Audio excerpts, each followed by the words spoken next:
Awurade Nyankopɔn tutu anamon ensie Awurade ma wachi dumpim Awurade Nyankopɔn tetu tata fa nkotu baabi ɔno Awurade asafu Yehowa ɔno ahye so ɔde wokɔ Shankom to abrabo so yase boni nkan no how men to madan opim beto benkum opidu beto nifa ebi nkan wote wo de wani wa na be hwe no wode gon yefo akatua Awurade ani mutie ento so Awurade nhira ento so Awurade abaso bo anya wabotre Awurade nya wo chem Awurade nya wo katabo Awurade nya wo tipejafo Awurade nya wo temgyinafo Awurade nya wo rechichefo pa na de bia wa hwere Awurade mfantomo bosumi wemu Awurade ma onsere wate Awurade ma wadansidie Awurade ma nipa hunu so no na aboa mo acheche ore o Kristo Yesu dimo eni abompae amen.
And I know a choral few. Memo, good afternoon.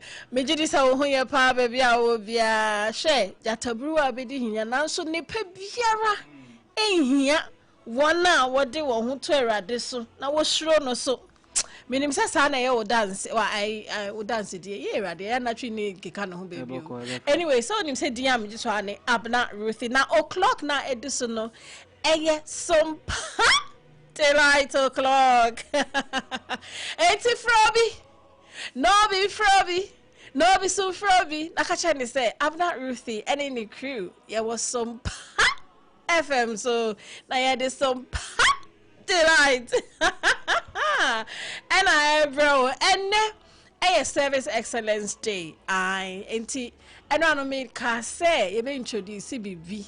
Ebeba so na ene no answer am live caps ko na beba po no ye ra world cup feel ni ma deda enti no matwe Safaba studio say on meka ni enti a enra Ghana for mo ntimi sustain o mu win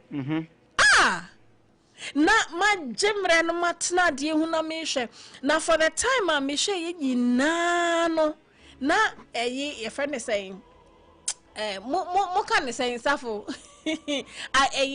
friend agroni nyina ko Ghana fa na ase omu defend eno an nti mo kope go ni bi nka ho e mo she ho sa and the way the people were playing omo ansha nke be me ya on the other hand anyway mo akwa ba e was so to make us some delight answer na ya go nyesa ya ma unko and I say acho the bia ya over studio he na mama tiefu ehun say Sompa delight no we shadow member anyway net say another na mo ye sa but try the mo den the way ahun na menya vim say World Cup no say a match na kono ebeko yie no na feel say come to me the win no na awie bibio na mama Wales abeti oh but me can say World Cup winner ya kono your expectation is limited na ayo oh for sure and me one person the me can say Ghana for expectation me kosura one a minister two a kit the entire me come on me na say anytime a minister be na platform bia or kasa no or share Ghana from class World Cup na at least kwa bibi anytime bia kit be na platform on so kasa the same time but unfortunately a team we down him sisi no enye then kan no kwan kire ho your team enye now your 4 and 5 are jeni down so am boy day in day out no o me no nya obi anim kudu so team kutabo your team no so now on kind squad no what I say okay enti now center pair oh my bomb ho for best 5 6 7 years no now kona okono o mo nka ho kudu so am recent on so be team of by 10 years no ono so nka ho enti expectation no limited expectation no so na don say na anu a obeka say General Opoku and Jonas Sajeti o mo center pair now na no na ye but they are electors no and yeah 3 honum and then James the quad there ifa so Gideon Mensah the first have no so mo wie wow was just first have about 39 your team na nye now I finish team se mi jawa obeka na mama makomate oh and na me can be sure for one say Ghana ho say ye quarter tournament at times be na hope ni no ho na ye deliver tournament we na ye ko no me say me hope yi team ni kwa de ba akokre oni ma me friend anti adwane odifo no mu mra me anya word no because word nene ebe fata wo ti wa wo ka chere me say ye limited expectation no oh but seriously mama ye nhwe ne nhwe I was so disappointed after the game the coach can say people say I feel now she team so anti adwa wa born the first game we no and ye omo hwe say bia ye ne Jamaica na say amo Jamaica na kwampo na 17 February first game na okay why dey change bia bet onum say nu honum na itim na be fane ready ma bia so na itim akoma say afi na wa kan mu nyina bom afi na blend them together ntino them say against and na be farm say munya so Panama na munya ayi munya draw against England na say mo come qualify mu dem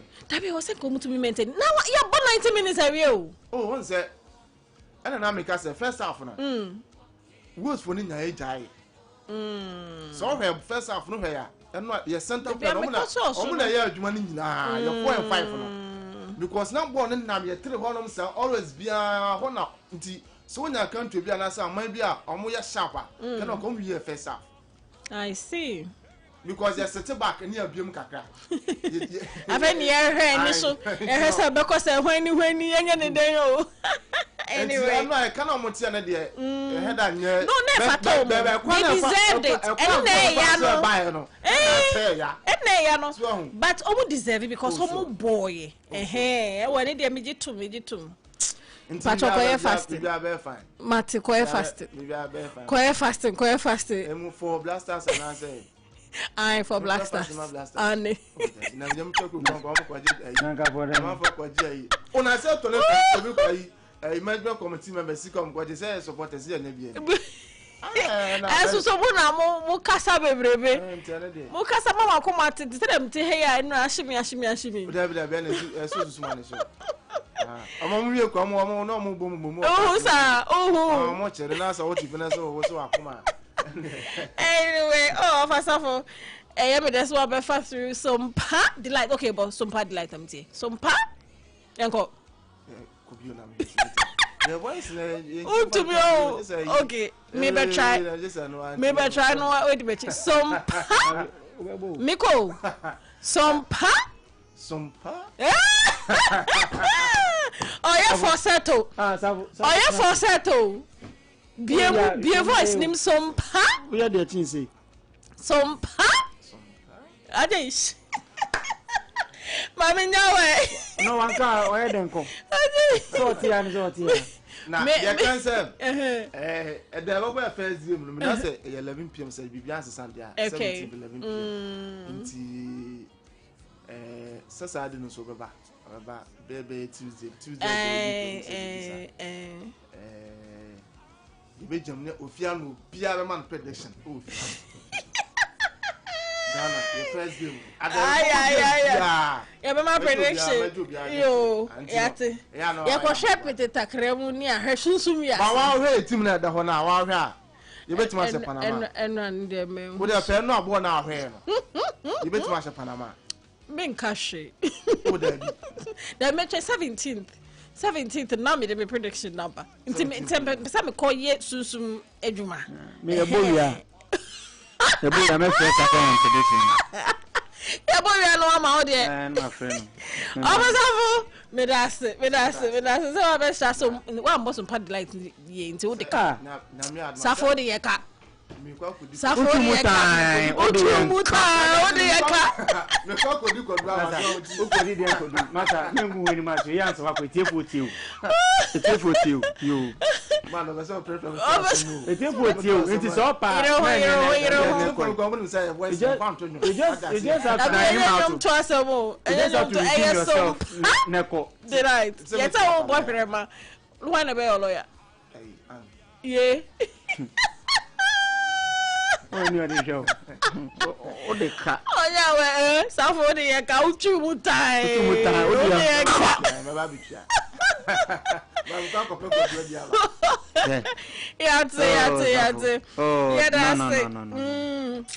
Yeah, that's a first year for yenda yes toothpaste, yes toothbrush. First to say, to me, let's start company limited. It's a beauty as in the answer na ye Black Stars home combonia de officer for your das. Me the macacho. Corner for fasting. I offer Jerry aquaba. Yes, madam. International prophetess. International woman. I didn't know whom they were not tearful, baby. Sanity. And then your service excellence day now.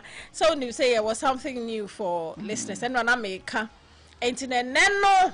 Oh, yeah, it be nice, chocolate, no bright and shine, no tantalizer. Hey, Empress, give me chow. I'm one story. Wow. What is story? I'm one story. And Auntie Adwa, why kakra? Hey, to kakra. Sweet lady. Time narino. Areno. I said I am a make my. I see. Okay. Didn't you? And unti answer me because what you say the word beba word for the day. And now what day? Me say en radio. Catch them. Who be so tea en radio? Me person me tea pa. And I may feel free. Oh, naka, what's a me debi and me person only me wa I say who feel free. Me person me feel free. Me person me just feel free. Who feel free. En fa enti fa word never. En radio no. Me just one day I body daddy say offer Jerry me Kyle. And no idea any. Ko pro. C. Loose. Ma. Tick. Across us. Kick a bomb. Proslumas.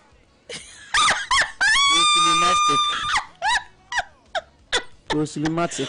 Oriamo. Eboko. Proslumatic. Oh yeah, proselytismatic. Okay,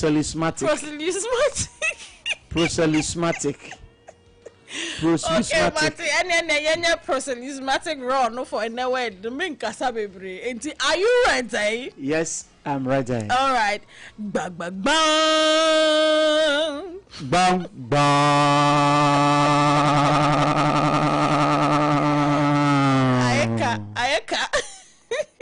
All right, and now I'm sure it's something a couple of people have heard before.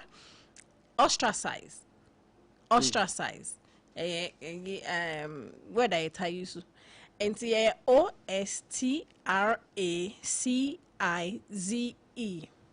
And Obeka ZE.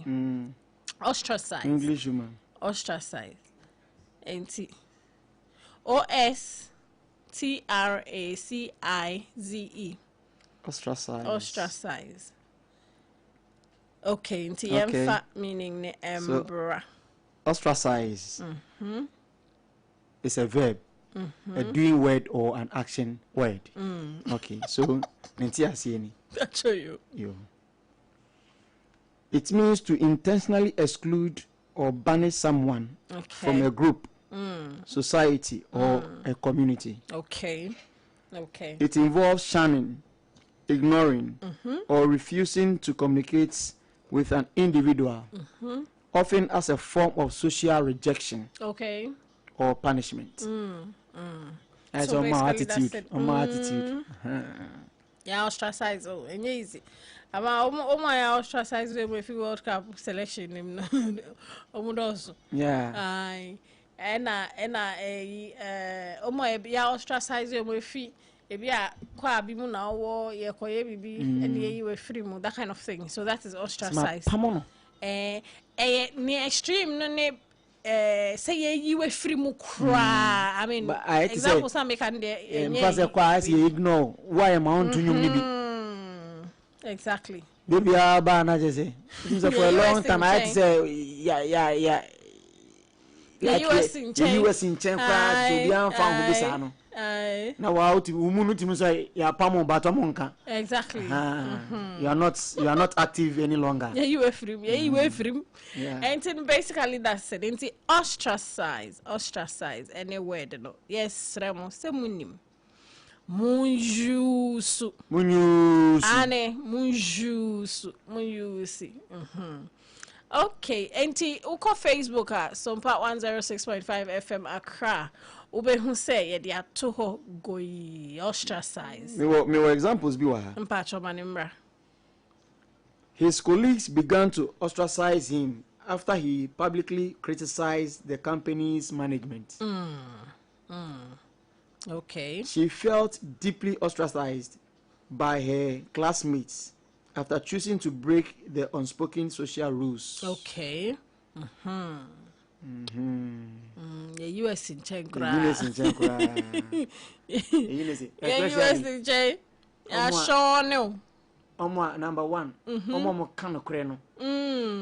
If you buy no wa can is the real na. Yeah. Pauses here. The US in Chenkra. Not click no in there, it's true. And I'll be a cause of trouble. Yeah. Also trouble. Pencophone some can say they be no create confusion. Yeah. About say we dey say not na. And come on no more ba ni assisa topic na. Bisa question ko bi enfi. Obi enfi ay. Enti word no yesterday mo use. Enti train a proselytic raw no for conconsano. Train. See. Train raw no for conconsano. Say beba, me see me too. Na me the second coming of Jesus. Mpacho you. Mate. Mashada pa. Na me anga say eni bi adu ade be hwem sada no. Me da say wa. E da ho na mo me twen. Enti yen updates bi e wo ho. So only be say na PCS na birthday. Enti na the right time e be wish. That would be great. Yeah. Okay. So my first story no.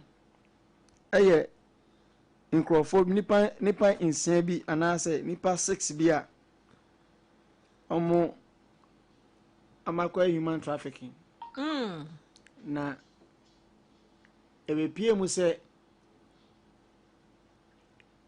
nkrofo na ankwala na omo chi omo no. Yeah. Nse mienu efrim. Na ye di omo court e o kaswa. Okay. Circuit court e o kaswa na. De ko ba ne se ye gusu a ye di omo asem no. ana baako etwa hweye wonsom judge ne say meto aso case ni de ye be ko so edi enti egusu saa na ye de charges bomb no na baako so enu so etwa hwe e court o ade se bi ansem na mu ye dem mom wow nipa 22 suspects a collapse kaswa human trafficking case na aye dramatic and I say dramatic na ye di wasem mu gina wa ye di masem nipa 6 gina wa ye di masem na ehu ya ne say kobra na etwa hwe within some minutes serious not the other one so na the other one so almost far be similar na and at this point there wow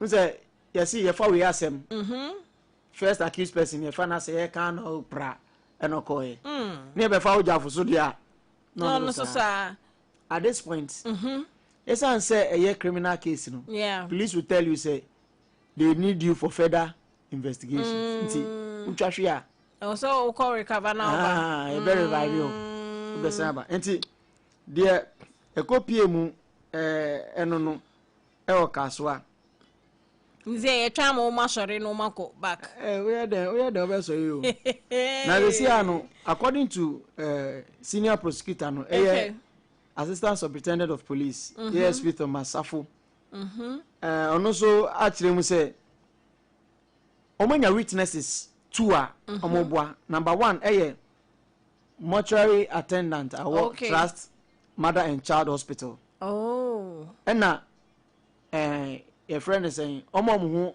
ato edwemu so awe edwemu ba kukunu because in back ho ba kukunu enso AAD your friend is saying or as witness to the case now what about Trust Hospital last time they say hospital ni hu ewo mu bi ho na nkora ni bi free ana I see hospital no ehu wo mu bi kaka na am say mortuary me gidi say say yes nkwala ni mienu free mo no anti mortuary ho no so te ebia no we mo free hospital ho na emo no ebia ho no mo de mo koto ya na bi sa anti eja police for I work quarter police for eguso investigations no yentimi nkan wa asem bebre anti e be fani na say it is alleged yeah they will be Imran say proven guilty beyond every reasonable doubt. The second story is here. When we say business view on ma move but it be a very lucrative. They be asma me can say obi a business. Not a scar about them every day. It doesn't matter the amount I bounce them. Sani pano betimi saving more. Other than make us at the end of the day not 200 Ghana bounce them in a day. Every day you are saving 100 cedis. Every day. Month in the best no 3,100. Ebia na sa scan kwa unfound sanka. Because 100 no. And so now no every day. The next month beba you are multiplying the amount of previous month we saving. That's right. So those people no will scapa. Now papa bi.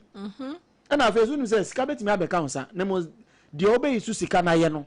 And na scan so beba unfa so. Yes so next every day until sorry now twa onu.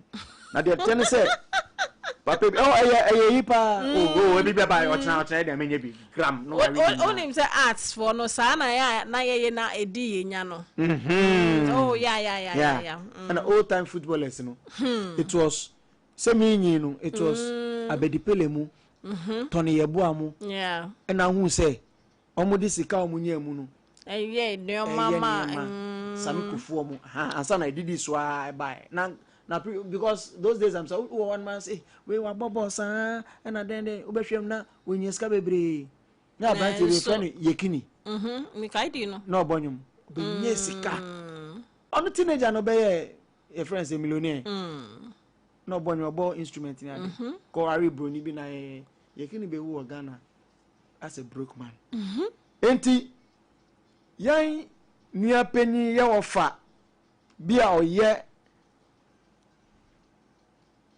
coffin and I for daka ntomo no mba yesen na abeto just say we were besin akọ yeah abeto just say o say ejuma na oye no oye fun adaka onam so ato cars too onam so esi 10-bedroom house wow onam so ato tricycle and apart from that no or other properties and also hwe by we universities ni ade na ejuma na amanfo embu nkofo embu na Mr. Osei Kofi oni nipa no osi say ejuma na oye no eso won mfaso pa ena na ode tutu kire say etu obi 7,000 Ghana cedis a ene dia ono oye no ono believe life profitably chinipa na yetu an oye government worker sa no use your government worker nka sa aska anasa sa properties no oye no onya ono kura be sisi na ama omo na be rent nti me say say nti o so ya no pa no ko edma no bompa yesen Debi we nye mpa bo asebu se obompa yesen rade ma na adwuma na den ye tie bia ni rade ma adwuma den besi oye fun da obi enu ho betina forever obi enu ho betina forever na eden so obi so ewuhyem exactly a backlog crowd ho bebre enti no de bia be wo obi no sa na enye mpa bo asem yo so obompa ye so mo ebi beko na ebi aba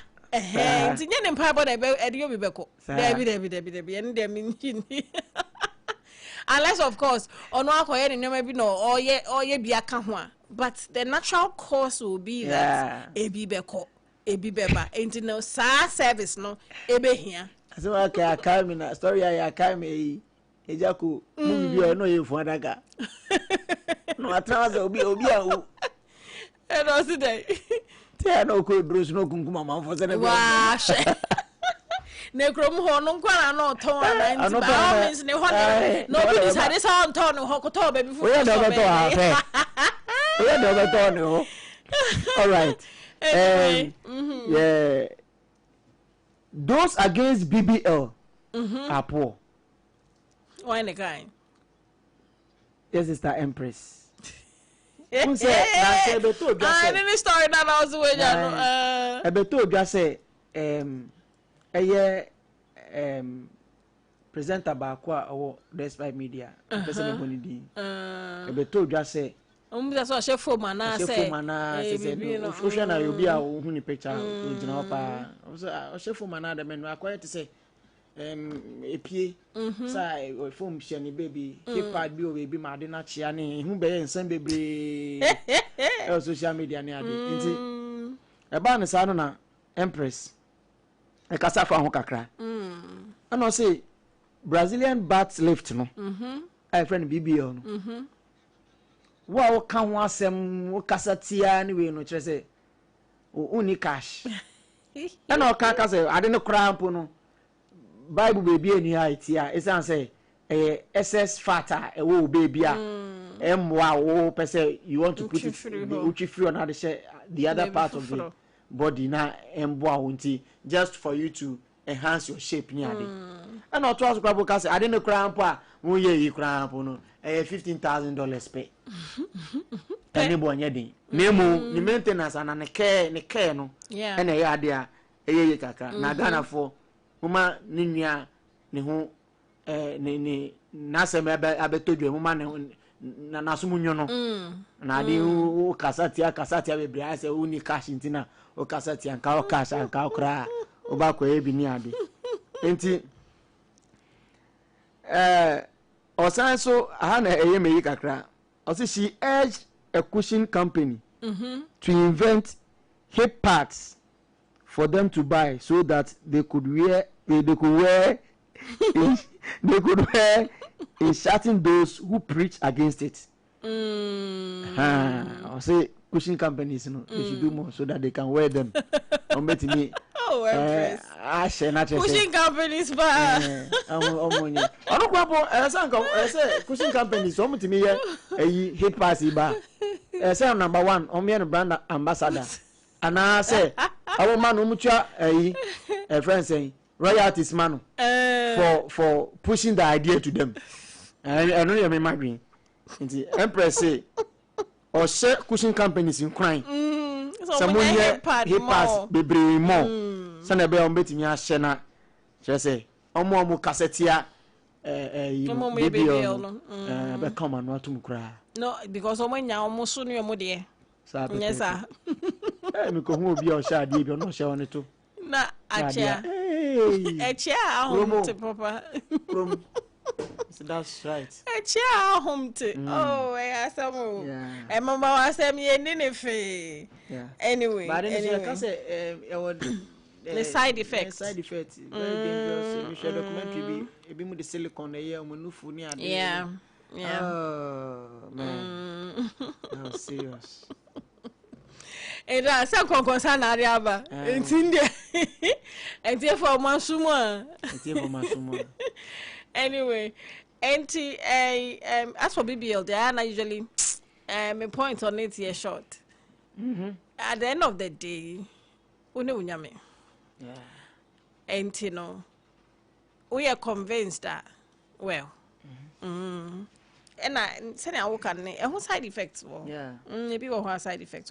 And on one case in her story podcast, said maintenance then easy. So I don't know $15,000 pay na. And no nye be nye sky. But say yes I will call ye we are no no. Say was maintenance no. Yes. Yes. And nye easy sir. But well, a yomo choice. A yomo choice. We can only wish them well. Yeah. And a PSC impactful stories, Nasa. Asa. Okay. And a PSC Esther bed. Madam do bit me be brave, but a jani small boy there. Kakra be with me and wine recruits. Aye. All right. And a PSC Esther birthday. Into Sompa delight. I say wishing a happy birthday. Into PSC Esther. Oh, Obasodo. Traditional a song of the year award winner. TGMA and in fact performer papa and some of a great songwriter to PSA say we show happy birthday Yankropo nshra nonko soa enye okese ai ontre wa hie mu ma na ontoni nsuo pa engu no ba nyina so yame nshra we fi Sompa Delight crew ehona ebro yes PSA efe na makan ibi aka ho mini poeko afi ahabo afi aba nebani na po afi aya nebani na wo enya afi aba nebani na bo me sheda mze dan nejejo and beautiful PSA Esther happy birthday from Sompa Delight nice, to you. In fact, and our women in gospel music. You know, I saw a dickness of Opente. I know. You're wishing a happy birthday. Why? Na yeah wishing happy birthday dear near because so das ya because so da boafuase, isn't it? And then near Cotton there. But let me introduce what is happening. And then so after the break, ye benya lessons on customer service. So that's Sompa Delight today. Yeah, kwa near the Viaba. In fact, ya boy, ya ba. Sompa. And then you introduce customer service lessons kakra. I am say Wednesdays, no, customer excellence day. And say wako experience BB. I mean service excellence day rather.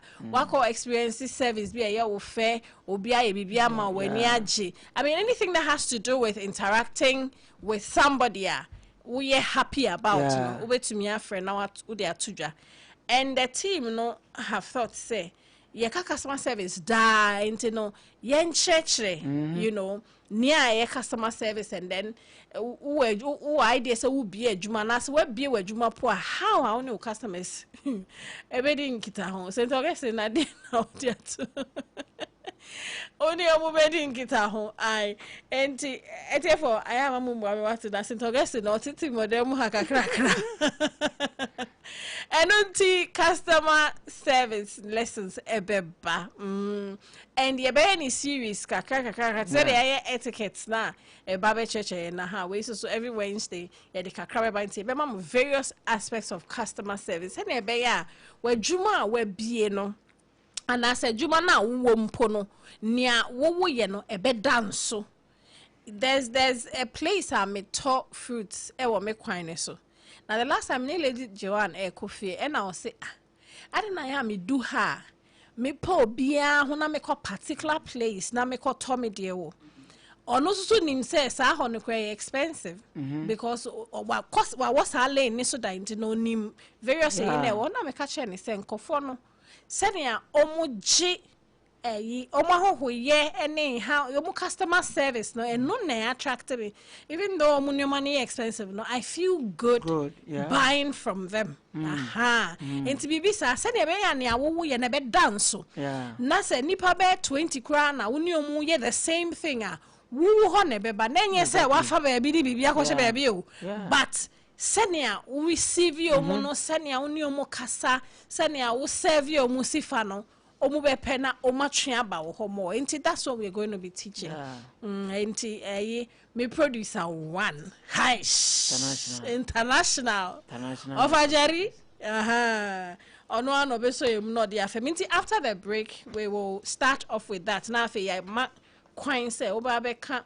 nia waye bibia ma wa ni age ana ye be ye the phone lines ne beto na ma ye enti ye da next company limited as producers of Yas toothpaste and toothbrush. Also for hygienic, healthy living, always choose Yas toothpaste and toothbrush. Now, open product ibia ewo market baby me pacho akra obe fret 050 161 9588 050 161 9588 and a Kumasi obe fret 050 139 0338 Kumasi 050 139 0338 Michelle ye try ho abasisia na ye ba na customer service excellence bi bia fa ho bia ye de bro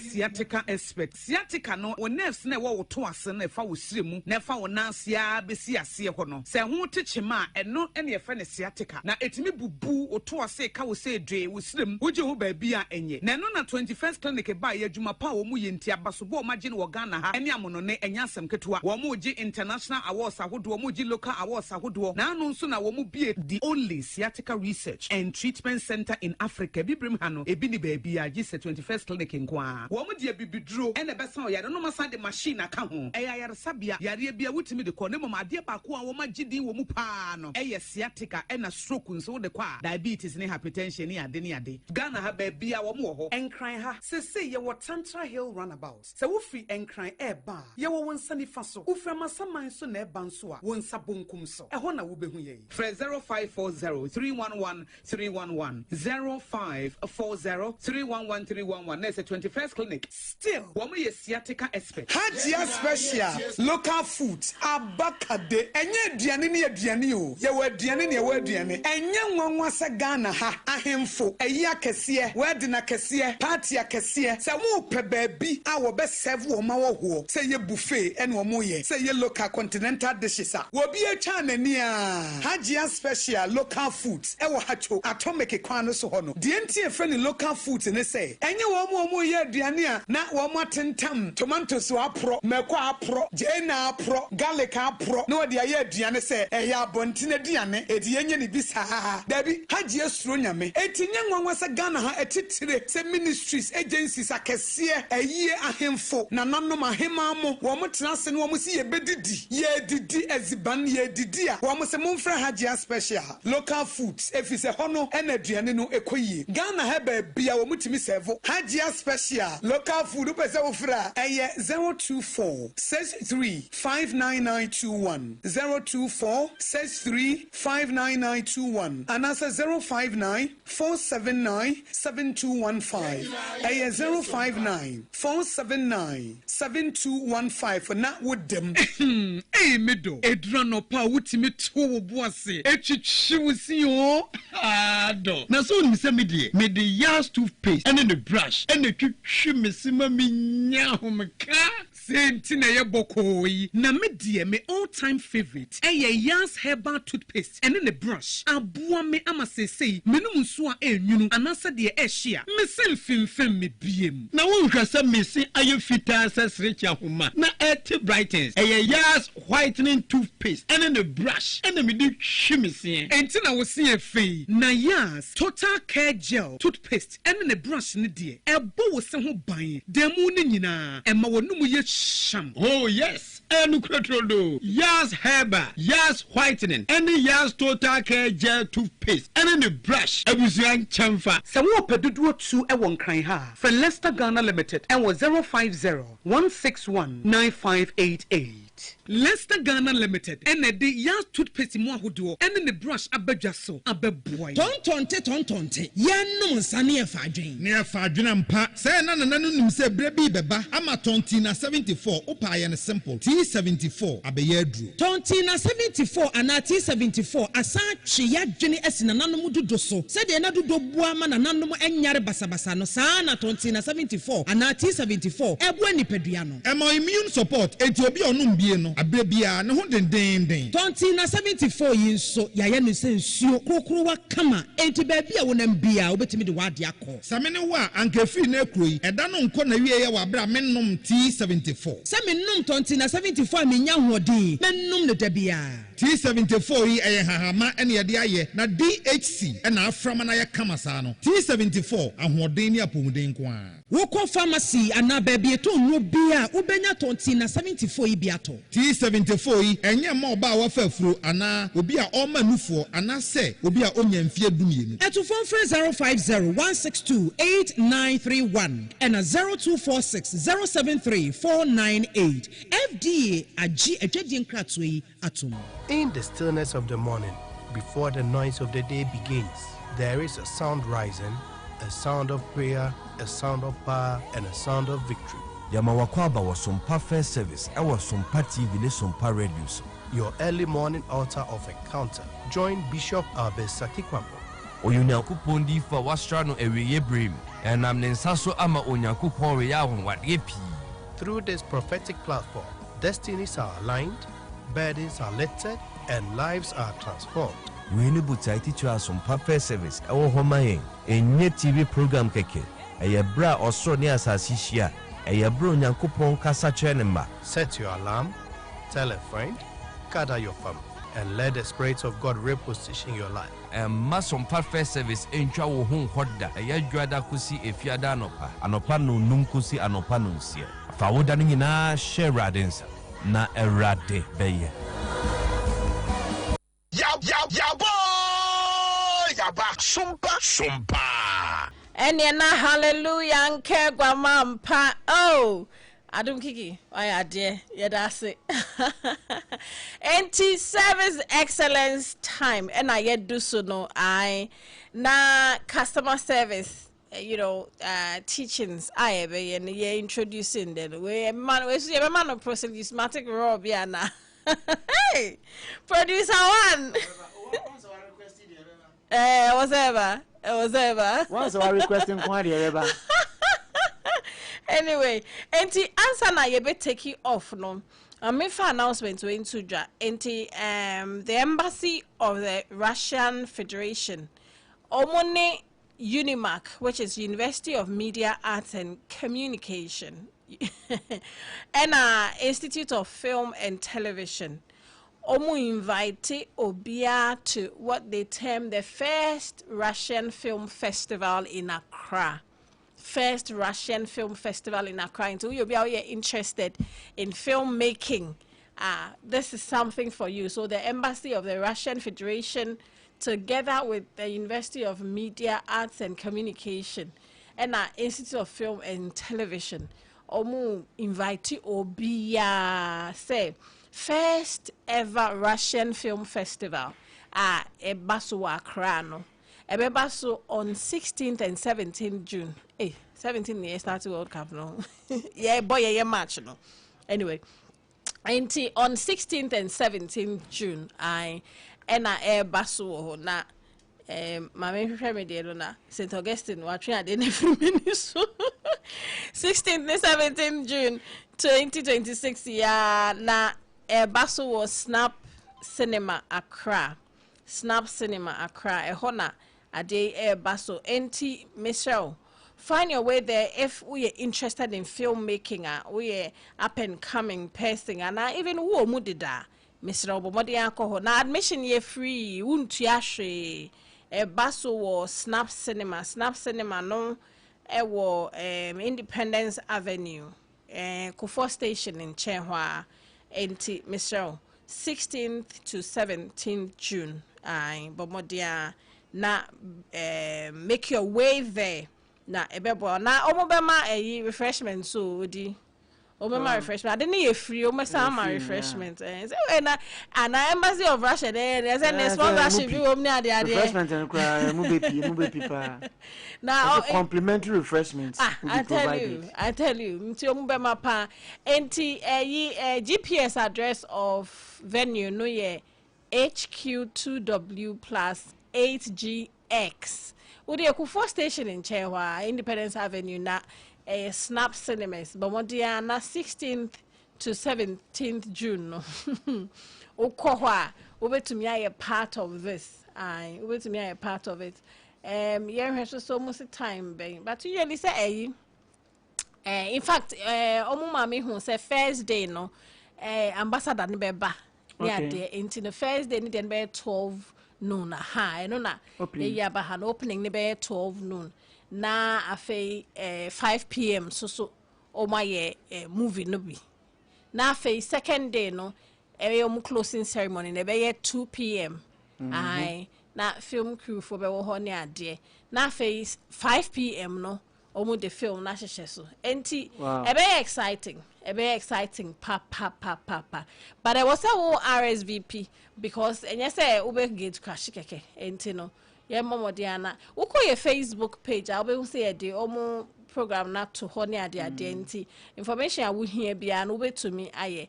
QR code be crowd or how to me scan and now would I register just to inform them to know the number of people exactly cause Sompa 106.5 FM Accra Facebook page ube and you know now scan QR code on nafe you can be a part of it. You never know maybe our opportunity be PF we are interested in filmmaking and this is for you okay until may we every question no yentinsi customer service excellence day time nimo na yetumi ama etie for so time no ma babeka omudie enti odi international perfect international brand with yo my siehunu kakra efa customer service ho metia we mu na efe ye ma customers number ye fa we inshaste sure so me da say say na kan metia we bu no tot sa e de bia de yo ntino sa de be ma ye wie krampo e beto aso yeah to so be o say cap no ye nyakura ye beji yan fa ma ye kura ye beji mama pe kura ye beji yan fa ma ye kura ye beji but it's right. So before me start with anything no bese ye ma etie 40 say me menti ase mo customer service no my conclude is that customer service is a way of life. Okay. It's something that happens every day. That's right. Like every day. Senya only obi ntem etie. Only nkrofo tem etie no. It describe customer service. Okay. But professionally no, yen ko ni say. Okay. Customer service say obua ana say o assist obi, o support obi. One, say auto ade free, obeto ade free ho. Okay. Before obeto ade no. Say auto ade no. Okay. Any after say what ade no. Inkita hundie ne anyonkofa ene inkomodi ebekoso ansa na nipa bebeto wa ade ana se nipa no ba be patronize o service so ba be boniti wo ho so ba beto milk wo ho obeto den wo ho ansa na no nkita hodi ani ni benya oto ade no nkita hodi ani ni benya and after say wa to ade no ni na ko wie say at the end of the day no customer no kuma beto ne yem ni beje service and a product na so customer service is the act of assisting, supporting and satisfying customers before, during and after they use a product or service. Okay. It is about creating a positive experience that makes customers feel valued and respected. They said they are maybe they are me kind and say breaky. Oh yes. Say me ko to free o mu ho say they te bia me fa obi a ho. Sometimes I me we fi kwa na me pa ne ho eno anu me nto. Me twen ade chia. Yes, exactly. Woman be all your kwani so say uto ade ono wa wato ye wasesan ye no me do fu nyame hira wati eno keke no o ba beto it make impression on exactly. You exactly okay. So yama etiefo ntie say customer no ono no ye moja ewo we djuma na we bi enim se ni peduane ni moja de nesi kojoto. Yes. So blood is the life in you. And where Jumano, the customer is the blood life in you. Ono moja e won kwan e wo djumani. Okay. Without him, o customer nya obi a wo ba be any favor o. Debi. Ono no ye favor. On se pempi sa na ye koye. Sa na ye adwun. Yes. Because ono no obe oska. Fan say, onu aduane ni si wo no obi ambeto a wo betimi edini na. Ebe boso. Ebe pro enti de bia no nua se obi mbe debe obi mbeto saa nipa ko ne ye ka ne ho asem se ansa na wa beto wa de no ye wo kwan ese one ne kasa. That's right. Ukura no o handle no oto ade na se ne se ukura no e na wato ade no mpo awie no a okọ wa ma wo sika no ese wo ye kwan ese ukura no adenti ne ye kasa ye free bibi retention. Okay. How you relate to your customer play a significant role. Say either say I didn't know about to hit and run. Obeto ba kuna ye ni sa no on babium. Say they be how your business. Na they be a unya new customers are. Enye promising. Uni obi owo ho atem bia obesan ba no wasan ba. Unim say customer there within 2 weeks me only 3 times. Nemo de bia da uni enim foforo. Enyo mo a o ma beto wade o ho pen o ma sen aba. Your business is at risk. Unless say bia ya de a wo ton a eno no e bia nipa ne ko use obeche kakra ba. Exactly. But ye daily bibidia. We say obi ba na ochina oba nra ene oba hu no se be chempo a ese so san hu ni biom sir. Say if your product was good, if you related with the person well, a tempo as a so san hu ni biom sign was so oba. Yes. One was so san ba. Yes. One as I say o san ba biom enti eno na ye kan say customer service nipa na so pay attention to him or her no ono e moja e gina business ni. Okay. And who commodity ni ye di say handle mu ye. Enti obi beto wa de a. Na utimi frɛ no. Ade na beto ye no na eye de say we ni je ho. Okay. Just a would feedback no. Okay. Yeah, we will touch on an aspect later as you progress. Okay. We will deal with customer complaints later. Yeah. Okay. And sa ade ya maka no eboa in able to deal with the complaints of customers about. Okay. Other than your customer service and we here. You who say customer service in kita hudie ne mwa o de boa o customers and omo beto wade. Omo ba onchen any the old one of the mom no so mo ska in return. San crofo no say before answer no ba beto. O to ade kro no ana wato ewie no sene na kuma beto ne yam ne obefele say ubu no obefele say o value no ye pese ye bisa say adentina sa ade yo no ehuhia. Okay. You see, it builds customer loyalty. Emma, no quality be better one any attachment be better one customer in term. Uncle to again will be as I didn't say who be a. So bet me a train 3 days now, but train. It has happened to me before. Oh yeah. About train. Yeah. Answer. Yeah. Me mechanic here dey be amboni di. Ne Kojo Mahama. Oh boys there. Oh boys. Ono there Wednesday o ta feature o fie ha o. Yeah. Kojo Mahama. Ojini di pa. Oh boys there na so. Se me call no ni wa. Me prefer say. That's what dey be aira. Yes. Oh jare na me ko eyi o. Ana me ma me yam se da bi. Be ko eyi amanisi. Mande oba. Abeya mami. Sanse so beye. Na se me de ko en makuma nto me yema. Yeah. Onim ha obe handle. And enya afiansa ne bubofu. Yeah. Nti mo build this loyalty no. Yes. Boy ba kwa me de ko onhwa de ne master say o kono nhwe ma wa friend so nhwe me duru on the way otete ne hugu me so say. This is the last time I was aka me car. Na me ka say Nissan ka me car bio. Ti normal Lucy customer no. Sa enya ne master. Sa ne manwa na ya na ye nim. Yes, ye nim. The first say ni pan no anu no. Like wajiska ne no anu no. Ufo so okrampo na ye ne mboa. Yeah. But na so upon obi amba obende wa faka ifira we be didi. Sa. Nti ye hwe nti say e masa eyi no bond no etimi ba extra thing. And I so it increases customer satisfaction and customer na kuma toni yem. Yeah. Customer satisfaction should be the priority of every business. Nti na kuma toni yem. Na say I moja na e wo every business ne dey ne wo say obia emi at satisfying customers. Yeah. Nti na moja e say wa short moja no ebusuafo nyina besa line e betwi moja mo bi hospital no.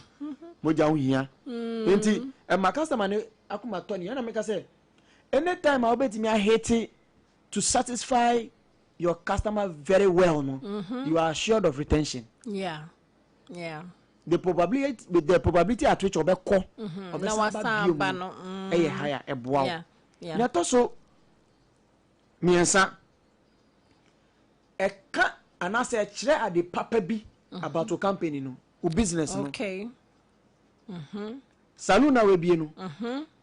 So ultimately who practice customer service ye. Yeah. Ma ultimately catch your customers e ka sembi. That's right. E ka sembi e wo company enhances the company's reputation. In public relations, you see image is everything. That's right. Image is everything. Enti so when ya the papa bi amba company ni ho a in customer service you afraid be word of mouth. It can be negative, it can be positive. But so we did no dia dance company no. So ti anya yie. Na sa dance obedi no, anya dance pa asemato.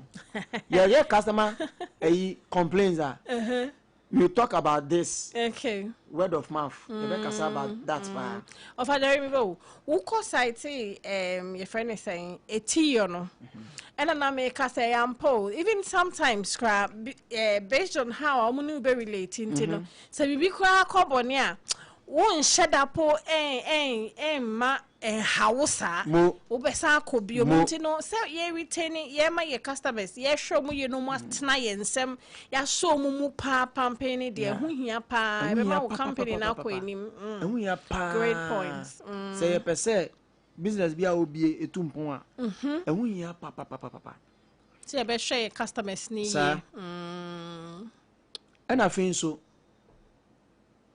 it attracts new customers through referrals. Ampa. Send your word of mouth ya working ya nti me kon maka say oh me ye mi ti wa ha oh mu ye mi say eno ano no ma frɛ nipa ne kwa obe experiences a ono so kwa obe ka chiro bi fufuro anansa me kodi banku bi wa ha oh na ye fine just because me call ye no ya serve me ye girls ye wo home address come na ade e anu kwa de bakwa de ye koto ye kwa de o na be bisa so ye okay baby am yi miti say so me ko yi miti o baby fufura me feel comfortable now when you say me the bobi where you need to one place for years over 20 years you may not understand or too free area hokra pa or kokoko unity just because of how a nipa no deliver service no tie ho hia timi mi to baby a ebia we tu kwan and I mean my team fusa ntina me baby but me feel comfortable till say obeba nti sanity so through that you see one thing is that so to me serve customer here obey marketer for you I think free ane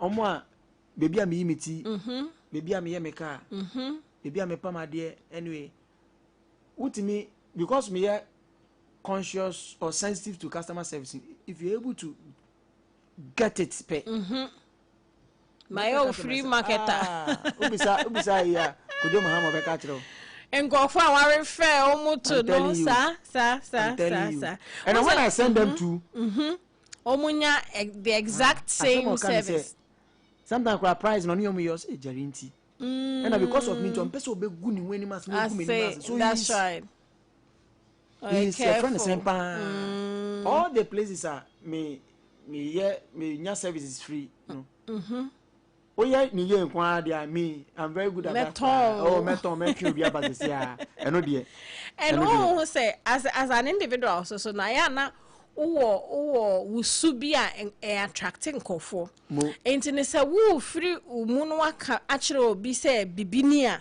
onipa na obegye adi na obekọ enti no na eboa one me now phone him say me card me sat down me say me car me attentive with because the principle is that I don't carry me busuafo me yere ne member so my can you na kekrawa the whole family the car they pay attention to car because of that intino omu na nim say ye pe car hu bibi na say mechanic na and pe kwa kotoka from Nigeria na wo see visa no enti that is building also brand no exactly enti yanhwe yamrani ntino ana ye obi kaka yemfa 1 minute bin ka ho na afi yemma next time na next week you better aso all right enti yanhwe key aspect of customer service okay ye pese hwe bia ehia pa wo customer service so also you pese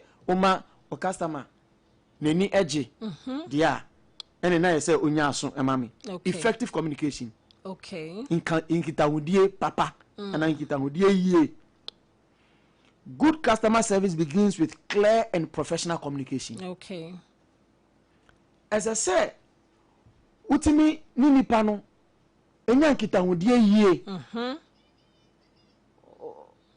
na otaren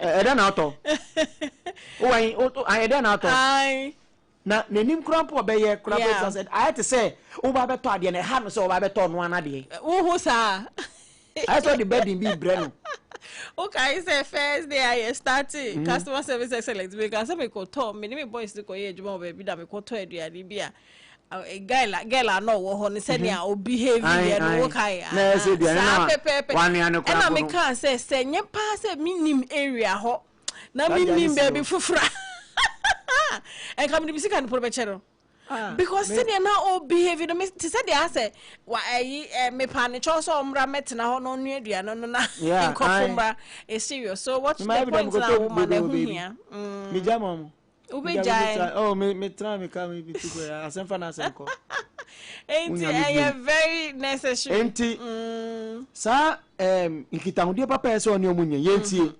say na niema bi etiti say okay and now ya eboa as I say only o customer no ekasa e wo obuo kwan so you must speak with your customer politely and respectfully okay obuo kwan so me hu ni so no your obedin because onu kra na eba be boa wo that's right nje so ni kasa obu empo se customer no sabi nkoto odin se hunu mpo be din se hunu a make sure that you protect what you have but talk to the person sensibly and politely okay and leave the person to go onankasa call dwen ho a obefere say I enti yen hwe ne sa yen for buo kwan so ene ye customer say nkasa and afin so use simple and clear language okay nipa no ne edi nkomo wonim say maami abeto ade yi your terminology be how we use for product and our service be. Make sure so be breaking it down to the person. Auntie I didn't person ochena okay ode meba mama kombra. No. So me wa asema kan ya na ade a kan no. Eno abino hia. Eno abino hia. Ebitimi di nkomo onchen a obi ba beto ade a nipa no nti agbe. Na ode agbe bisa nipa ko no. Nipa yin tin kan nipa yin ti fante na no di your friends any ne kasa ni rate me kura sorry oh sister sorry why come on me we say that say was pay attention nti say obi aba wanim na so pay wo service wo say wo do attention nyina man in that moment sir na me can be say avoid interrupting customers okay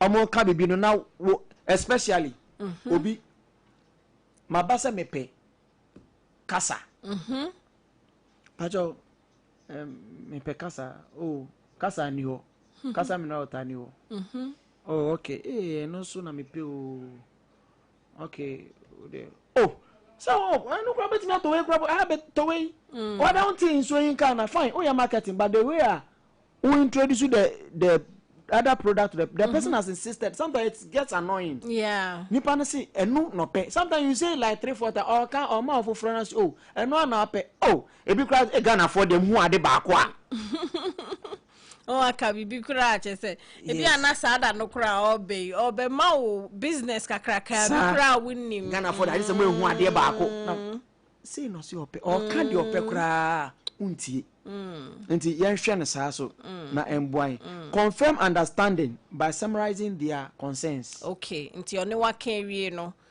repeat it no no hu say wa hu asem mo ka no good especially mo am your business and for place orders no okay hey what I ordered versus what I got yes we ma me no ko order be online no order there no we draw bia you use your kitchen like everything so any woman e ba na dey nkola dey abro what I ordered versus what I got it's a one video no officer bibi e gakraka tian ka mi kenya mo titu se me boy ba ku bezo online laptop bag and order e be do na bag nkola dey agro I say what am they tell me bad.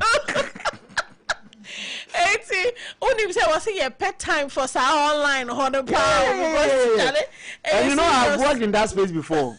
I've worked in that space as a marketing and sales manager. Okay. What I ordered versus what I got. Anyway, I mean, all points na sa na. Auntie no. As I say, o sama the nipa ne kan no. I also upewe. No one who say what in all penasi. Even in communication, like at the bigger a friend saying, that is what is always recommended. Okay. Nipa ne o kasano. Effective listening. Okay, oji soni ade, and because that is our come there, but and then the basic has say. Oji no we are now say any say. Sometimes some background for the issues banner say omo frɛ or phone so can in area now okay say okay who say it's why na ye say we na ye say yeah and so some na nipa ne confirm say sanity mo say no akoko mano adefo from na den kwala we akoko bre openya o ye ni okay. Great. So send us the best summarize and then patcho bonia wakanyina and then tofa. All right. Na fe yemeti for me. Yeah. Ni pese e chere na ne say. Obi a oba beto wa ade no. Ni hu hia pa.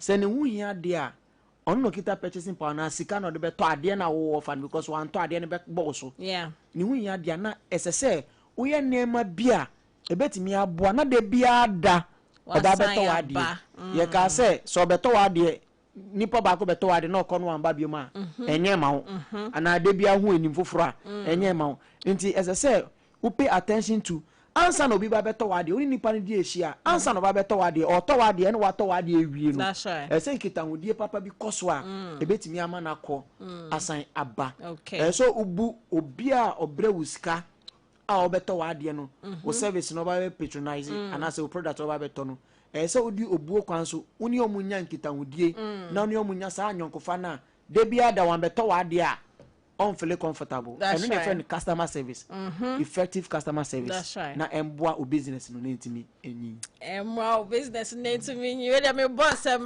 producer one international seja odarom. Oh, this is good. And you know, and next service excellence day, when you the abremo, when you for Friday, the abremo. Some can say month of June. It was introduced before. In fact, I even said that new day, new month, new year. We are introducing before first, so that you have something new around you all the time. Because Nyamisunti of Jerry, thank you. Jerry said for a film. At this point, you know, what we do on Wednesdays, you be phone lines, no, and then you come in. I mean, even if now Fajari share na we say because you can share it. Yeah. So what person would do be ase will be shun could be a wire mawa. So when you say by now, so a friend that no I ready so will be tea. Aha. Then abona baso say ejume kobi na uko muna almost share will feswa. Mr. Barabeka telephone lines near 0260 19 6064 and at 0260 19 60 65. Yes, that's the guy you were waiting for. Hey, do that, do Papa. Hey, Mama. How you do that, do? Oh, how about you too? I'm blessed. Sister, I'm blessed. The other day I told you that because I'm not a camp person, sometimes I think that I'm studying you the language. I'm not a graduate, but I can speak the English a little bit. So which one should I come in with? Oh, whichever one you be comfortable with. Thank you very much. You were talking about the program is very good, but I've seen some mistakes somewhere around. Okay. I don't know whether it's Patrick there or who. Please, who's there? Jeremiah. Hi, Jeremiah. If you get a time, you should go around the banking department and go to the market and see some of this behavior. Sister, it's not easy. It's just not easy at all. You are talking this apple is very, very nice. They go to practicals. It's true. This is theory. Go to practicals and see this. I went to the market to buy watches. And I was talking to a lady. She was talking on the phone. So I answered question for her. Then she gave me the food. I didn't take her. I just stay here and leave the food back to her. Because if I take the food, what I would say to her there, it took. Because if I take the food, what I would say to her there, it took. Got another problem. And to thank you very much this afternoon. Thank you. Thank you, do that do. So, say as someone do that do can and and I church you. Because in reality, yes, in conform very poor customer service. In the church so that obi be TB no so SCC na kwan. Hello. Pacho drum set the man make a crack. Why? Hello. Michelle Jomo set the man make a crack. Hello. Hello. Aha. Good afternoon. Good afternoon. Pacho dum radio no man make a crack. Why? No. Aha, good. I feel the me too fine. Yes, Mama. Me want to call Baba Sompa. Delight so. Oh, kose. Nanka wa drama dear na obe to me kana seven. Oh, sorry. That's a say okay. Ma yes, I'm financial. Hello. Hello. Yes, Papa. This is you. I have forgotten something. Please forgive me. Okay. Right. Anybody who called this afternoon, should off the radio or the television. I don't know whether you use television around. Yeah. Take the person off the radio or take the person off the line. Yes, sir. Are you getting the issue clear here? I'm getting it clear. Do Papa. Right. You are in a class of your own. I've told the people. Thank you.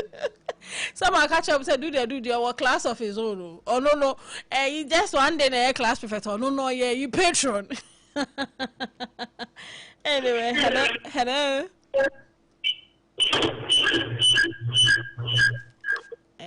Hello. No. Yeah. Mama Kwaba. Sompa. Hi. Yeah, Mama Kwaba.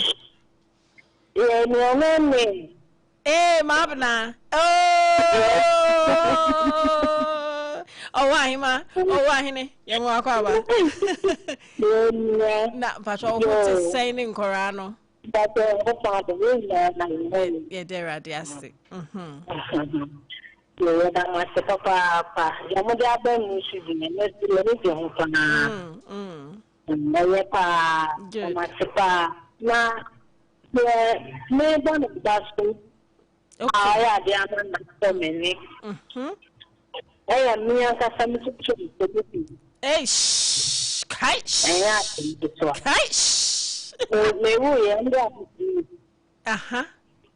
Now, don't you know on that?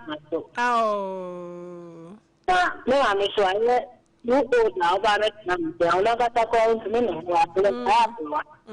And this is the third baby, so I had the younger man is okay. Now, this is down. Now, except to pay the wow. The one has that. Oh, Yami Shrano. Wow. Jeremiah friend. Hey, oh, the Jeremiah.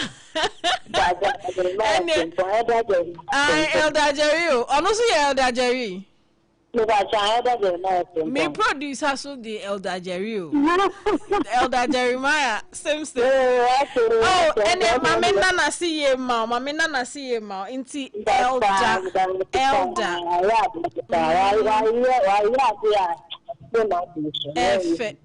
F.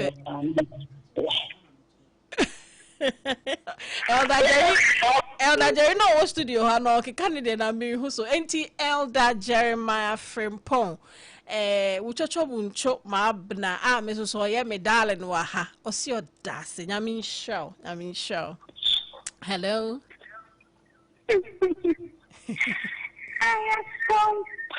Chai me superstar ni ana. Oh, okay, wait, Auntie Ma. Hey, Auntie Na, train you. Would the na ya na delight no trimu tintin and I'm say me dey who say wa. Enti na maintain ye fa che me Auntie Na. Oh, welcome. Welcome. All right, thank you. Okay, let's me. Naturally, I'm going to do oh, my mother did get you was so me. Oh wow! He's just he's a good man. Oh. He's a very, very good man. Yeah, that's good.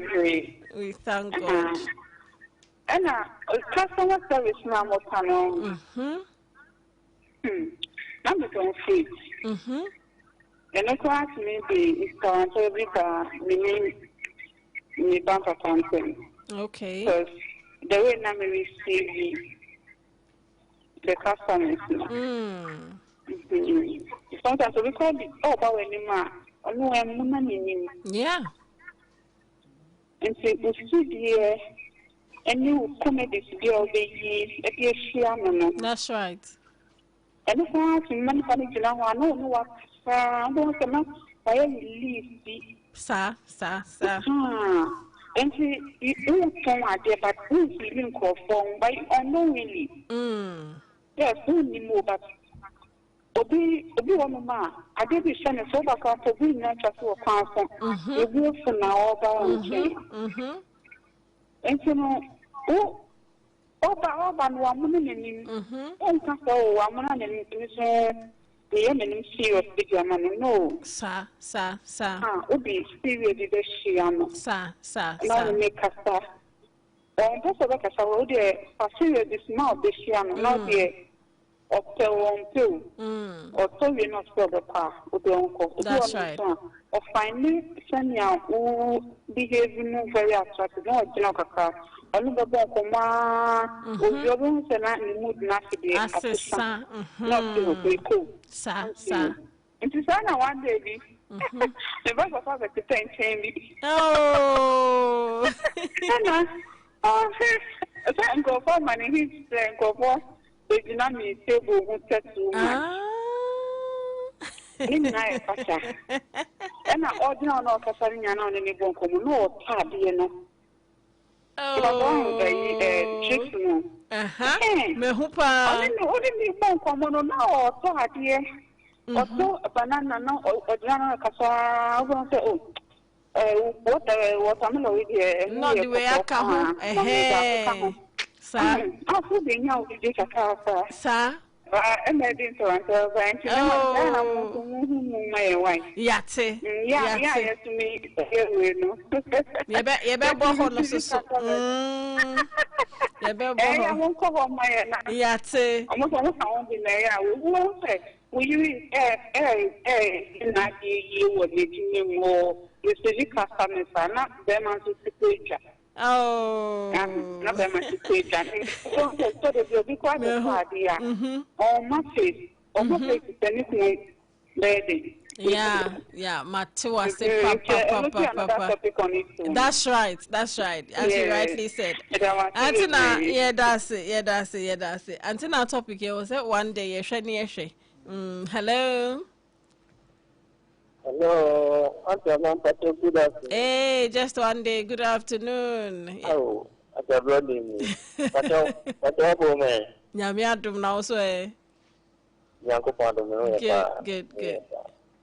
But you had a young couple, Uncle Embenesimu. Okay, and then my main kawini infantuaso.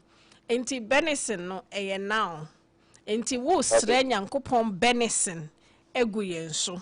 Aha.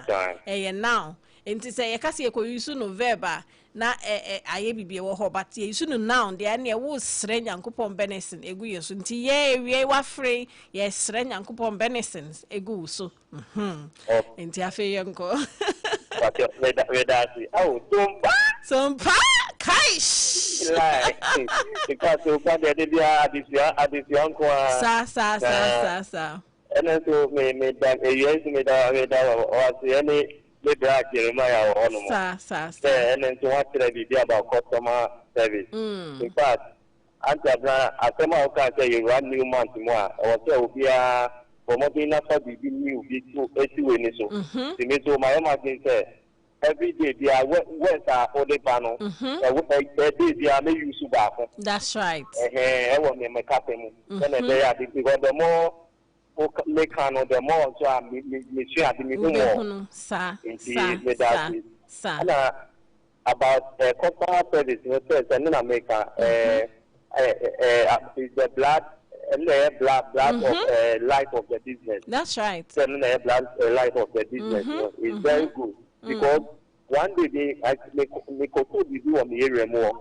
If I live one day, we get 20 cities. The new points were coming to me. And if I know me, told you, okay, tell me to sign those. Want to name mommy is you. Wow. They want to name you. From there, no, and I'm there. You want me to tell anything to make it away so much. And my part, calling customer service, only quite from there. Better there will hope you. Because nipa no ma obi bi na onjenti e wo ye sheta de no so ana mo ru ba no so no ejume bi a obi aye bia no yenya entiate bi se obi nso ye bi se mejuma no obi wo e bia kumasi northern region na e bia outside kwa obi ni ade mani to o e fi ho no mo ebre o we se ni ka no good relationship ya na we hu sa no the customer service bi wo mu na e da de na ebre o yeah you fire your better show that customer care no and there you lose your customers and also boy and I'm just now to say the baby only different customers which is which man is at risk because we need to comment to me everything you go be in Ghana they are new now old ones now sometimes they have but me them but me try to copy. Yeah, me copy the sentence no short. Oh, just one day. We are too much. Perry coffee. Perry coffee. I tell them that you will be taking the done at the power of my life, Reverend Professor Joseph Otafo Edi. Oh, yes, tomorrow I don't know them. Sorry,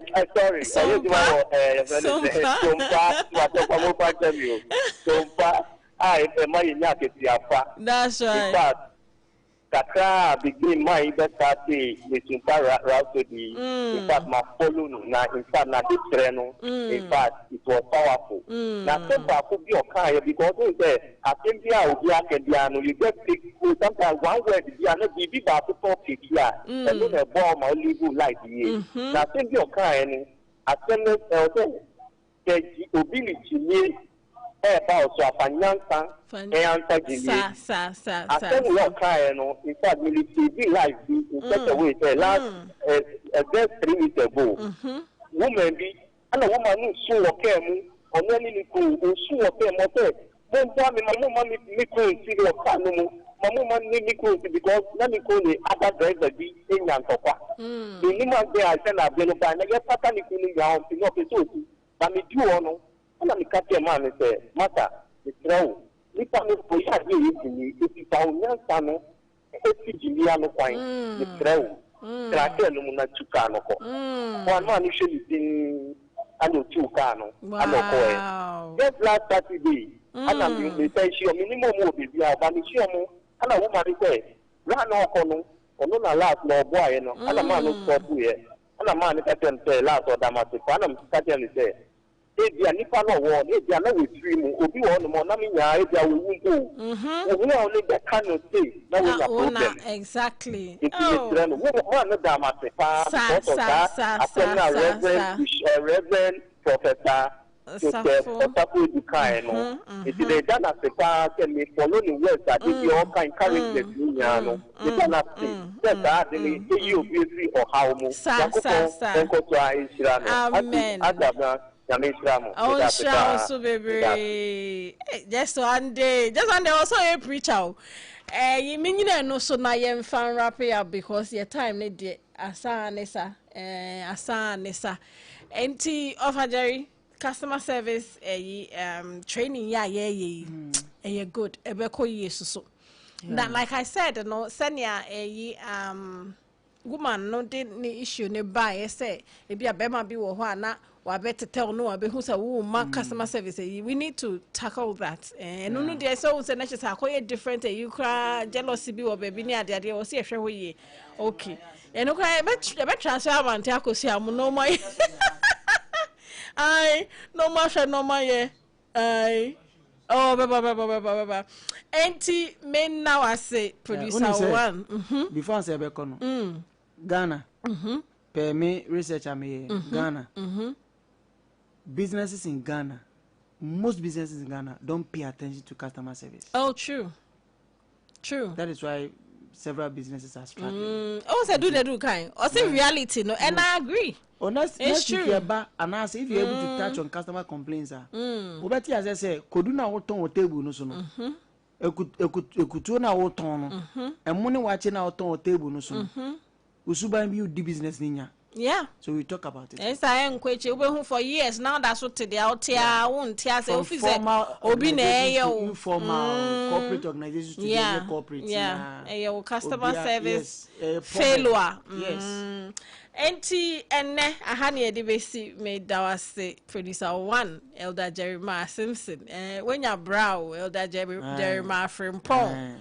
I said to record. I make us sana me you the record net. Why no we'll try so be kind of matter. Ene sana show me a friend ko amna dia na just afa. Sana motie. Nyame nhira mo. Enti me da se papa. Na menda ko say o ka bibi. Nyame nhira so pa why ade. Amen. O nhira ye nyina. Uncle Fred Bessie. Ya po. Brofo wapin. I was here for me team and say St. Augustine for your online no and Lady Joanne for DJing. And DJ Rich Bits my so I don't know or feel no she near ma.